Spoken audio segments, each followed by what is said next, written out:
everyone, it's time again to recap the latest news from the solar PV industry compiled by the American Solar Energy Society. I'm Jay Warmke with SolarPVTraining.com, and this is what's happening in the wonderful world of solar for the week of June 29th. The U.S. Senate released a draft of their changes to the budget reconciliation bill last Friday night, and all indications are that the final bill will be very bad for the solar industry.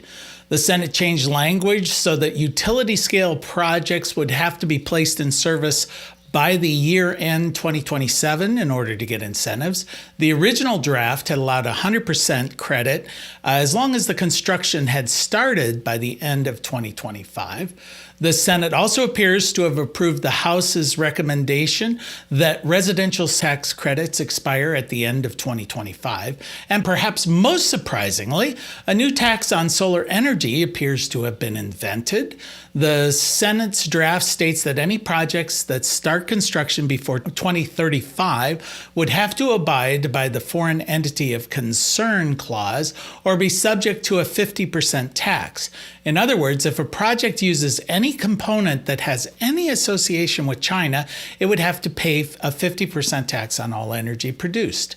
The American Clean Power Association reacted, saying that with no warning, the Senate has proposed new language that would increase taxes on domestic energy production.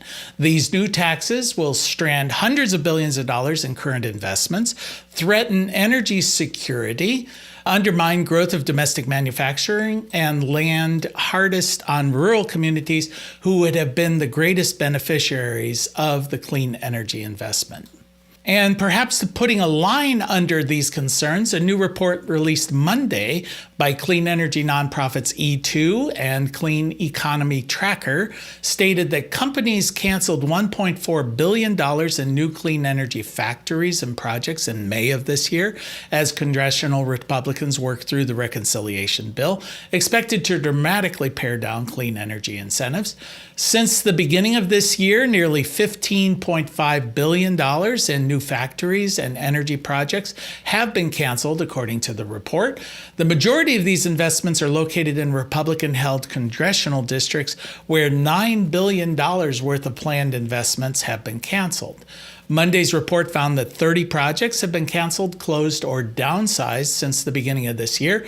With renewable energy supplying more than 90% of all new electricity in America last year, canceled projects will likely mean less available energy and higher electrical prices for consumers and businesses, just as electrical demand is expected to soar over the next several years. Ireland has become the sixth European country to end its use of coal in generating electricity, with its scheduled shutdown of the Money Point coal-fired power plant 6 months earlier than originally planned. It joins Portugal, the UK, Belgium, Norway, Sweden, Estonia, Latvia, Lithuania, Austria, Albania, and Switzerland as nations within Europe who do not operate any coal power plants within their borders. 10 other nations, including Italy, Spain, and France, are set to shut down their remaining coal-fired power plants in the coming month. Last year, Europe obtained less than 10% of their electricity from coal for the first time in history. In comparison, the continent obtained about 47% of its electricity from renewable sources. The U.S. demand for residential off-grid solar plus storage systems is rising faster than on-grid demand, albeit from a far smaller sales base, according to recent industry reports. The compounded annual growth rate of off-grid solar is 7 to 10%, while grid-tied solar is 6% or less. Part of the off-grid market is composed of truly off-grid situations like remote housing where there is no physical connection to the grid. Increasingly, more and more utility customers are opting to go off-grid. Rapidly rising utility costs, increased connection charges from the utilities, reduced net metering compensation, and long delays in interconnection approvals are reasons as cited for this trend. A study funded by Thompson Endowment found that grid-tied utility costs in 5 states actually make it cheaper to go off-grid than to remain connected. Hawaii, California, Massachusetts, Connecticut, and New Hampshire were identified as prime off-grid savings versus grid-tied savings, with electric costs in some cities resulting in a 6-year return on investment for a standard off-grid installation.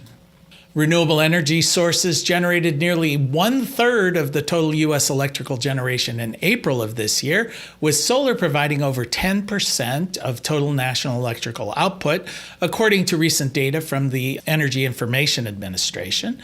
Renewables are now approaching the generation share provided by natural gas at 35.1%, whose electrical output actually dropped 4.4% during that month. In April alone, electrical generation by utility-scale solar increased by 39.3%, and that is the news from the solar industry for this week. We'll see you next week.